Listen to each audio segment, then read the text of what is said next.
Hey guys, welcome back to my YouTube channel DIY. In today's video, I'm going to show you how I'm going to assemble the Quickjack. I bought this Quickjack at Costco. They delivered it today. I'm going to put everything together and then I'm going to test it tomorrow. I saw some videos online how to assemble everything. I'm not going to do a step by step.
So we had 3 boxes, 2 for the frames and 1 for the accessories. We have the manual, we have 2 frames, 1 left and 1 right. We have positioning handles for the frame. We have the pump with a reservoir, and we have 2 short quick connect cables and 2 long quick connect cables and 4 high blocks and 4 short blocks. Now all the new Quickjack come with a quick disconnect already installed on all the hoses, and the elbow also is already pre-installed, so we don't need to install it now, because before they used to put everything apart and then you have to put some Loctite or thread sealer. Before, lots of people were having issues like leaking, etc. That's why I think now they already pre-install the fittings, the quick disconnect and the elbow connector. The 2 is small one is for the right and one is for the left.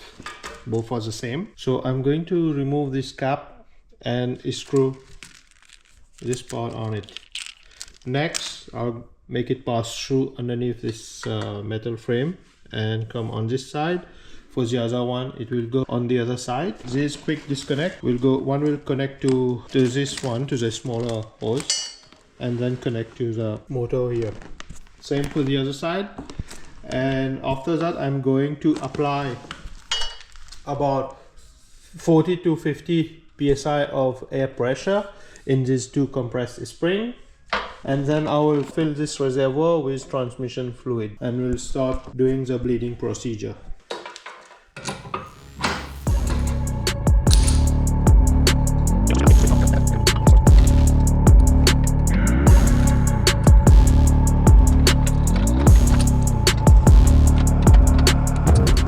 Before connecting these 2 connectors, like the quick disconnect, on the male side, the manual says apply some oil, some transmission oil or hydraulic oil on it, just to lubricate the o-ring inside the female one. So I'll have to do that on all the male connectors and then do the quick connect.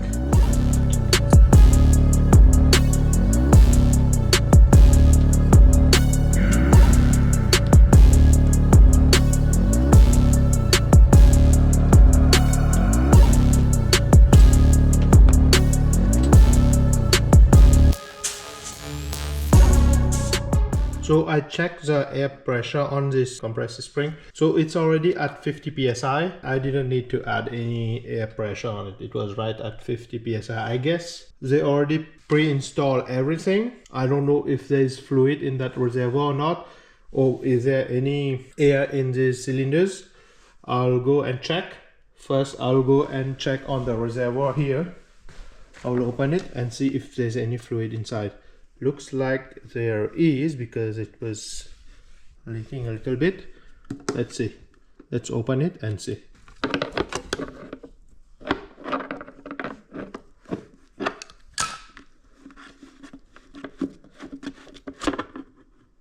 So the reservoir looks empty.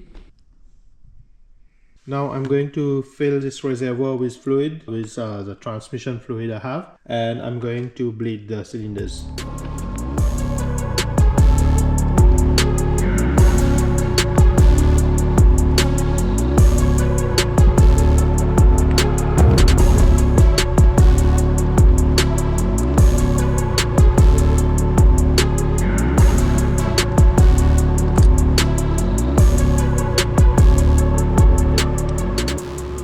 This is a self-venting cap, so you don't need, once you put your oil, you can tighten it like just a snug. It has an o-ring that will prevent oil from coming out, and this is a self-venting port, so it's not like the old models that you have to unscrew it a little bit so air can come out. Next, I'm going to start the bleeding procedure. The manual says to unscrew the Allen screw here.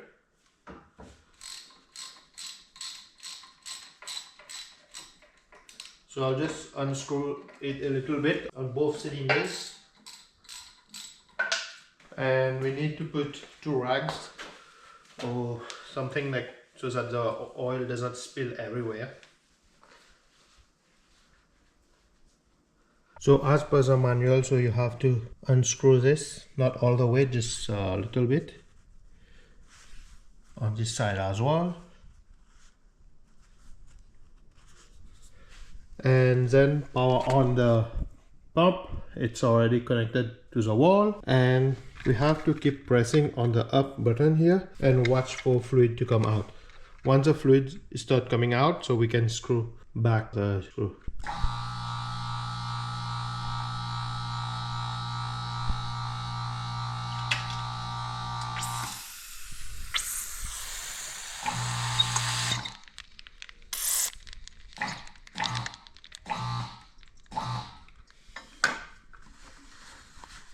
So now we can screw it back quickly.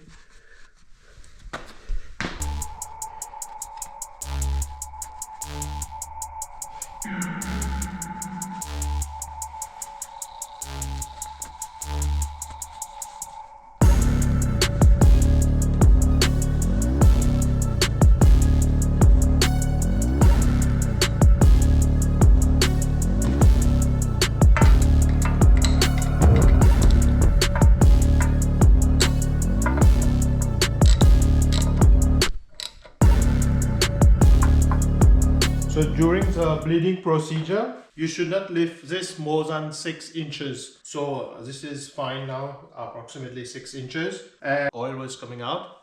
So it was not a mixture of air and oil. So now it's good. So I'm going to put it down and try again.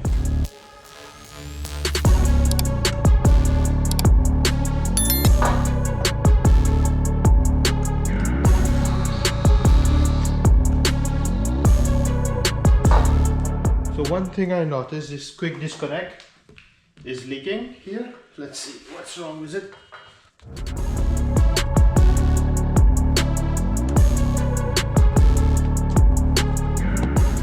So I have done the bleed procedure a couple of times, and now it's all good, no air inside the cylinders. Here at the quick disconnect it was leaking, so it's still leaking.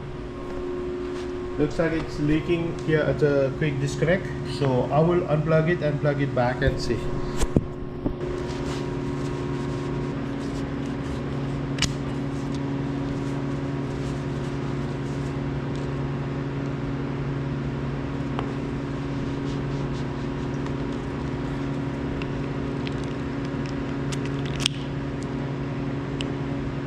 So I clean it, unplug it and plug it back, and now I'm going to test it again and see if it's leaking. So around here, no leak. It's all good, no leak here. This one too is not leaking. And no leak around here. No leak. So let's try lifting it up again and see.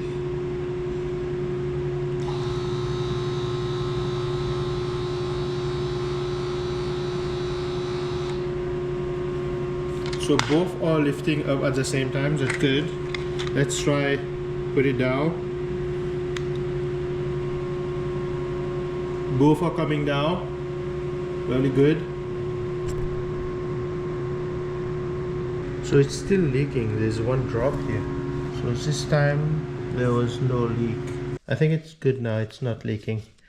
So you have to make sure like the quick disconnect was plugged in properly. So now I'm going to check the level, if the level has decreased or not. Okay, looks like the level has decreased a little bit, not by too much, maybe 1 inch or 2 inch. Like I will fill it up to like ½ inch from the top, then it should be good. Alright, I top up the fluid and now you can see the fluid. So it's all good. I'll put back the cap.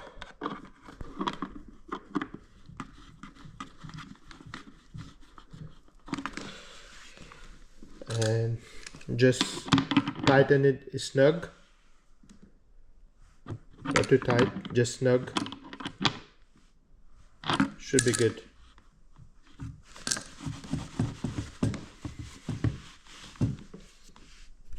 So sorry about the noise, that's just my heater running. So setting up the Quickjacks now, like if you buy the new one. So this is a 7000 TL. So I bought it from Costco and it's very easy to set it up. So everything is pre-assembled, like the quick connect is pre-assembled with a hose. Even the elbows are pre-assembled in the cylinders. You just need to check the pressure.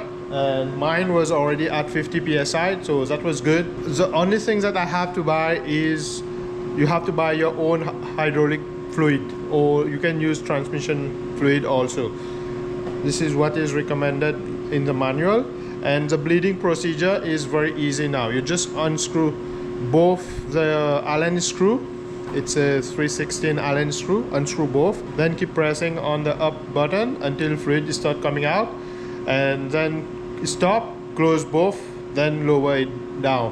So this is all the procedures that you need to do, and you can put it under your car and test it. So the manual also say do not lift the jack to its maximum height without any load on it. So you have to put like a big load on it, like a car, put it under the car and then start lifting the car, and just follow the safety procedures.